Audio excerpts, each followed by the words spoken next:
merupakan senyawa organik yang memiliki gugus fungsi OR, sehingga strukturnya ROR. Jika R sama dengan R, disebut ether sederhana atau ether tunggal.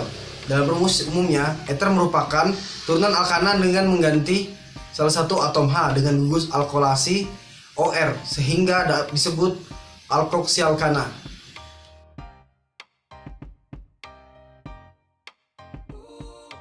Sifat fisik ether.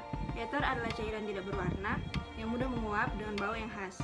Yang kedua, ether tidak larut air, akan tetapi larut dalam larutan nonpolar. Yang ketiga, ether mudah terbakar dengan nyala bening yang jernih karena uap ether membentuk campuran yang eksplosif dengan udara.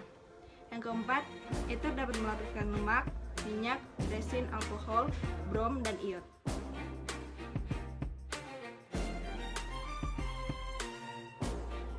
Sifat kimia ether yang pertama, oksidasi.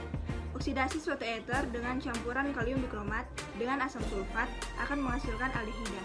Yang kedua, reaksi dengan asam sulfat. Ether dapat bereaksi dengan asam sulfat dan menghasilkan suatu alkohol dan asam alkana sulfonat. Yang ketiga, reaksi dengan asam iodida. Reaksi ini menghasilkan campuran alkohol dengan alkil halida. Yang keempat, hidrolisis. Hidrolisis dengan asam sulfat akan menghasilkan alkohol. Yang kelima, halogenasi. Ether dapat mengalami reaksi substitusi oleh halogen. Substitusi terjadi pada atom hidrogen alfa.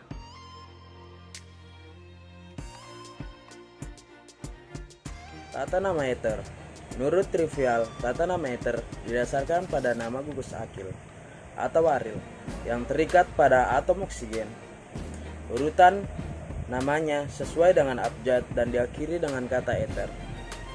Menurut sistem Yupak, gugus mino-OR disebut gugus akoksi sehingga penataan nama senyawa ether dimulai dengan nama gugus akoksi diikuti oleh nama rantai utamanya.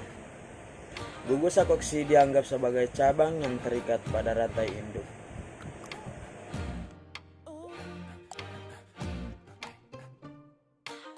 Manfaat ether yang pertama, ether digunakan sebagai pelarut senyawa-senyawa organik. Yang kedua, dietil ether digunakan sebagai obat bius pada operasi. Yang ketiga, methyl butyl ether atau MTBE digunakan untuk menaikkan angka oktan bensin.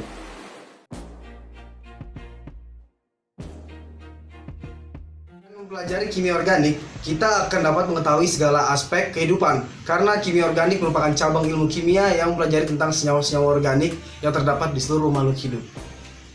Ilmu kimia organik di berbagai bidang, yaitu di bidang industri. Senyawa organik berperan dalam pembuatan plastik, serat sintetik, industri, minyak dan gas dan lain-lain. Di bidang kesehatan khususnya obat-obatan, biokimia, mikrobiologi, tumbuh-tumbuhan, hewan, bahkan manusia yang ada di dalam ilmu kimia organik. Dan di bidang pertanian, biasanya pupuk yang digunakan berasal dari senyawa-senyawa organik.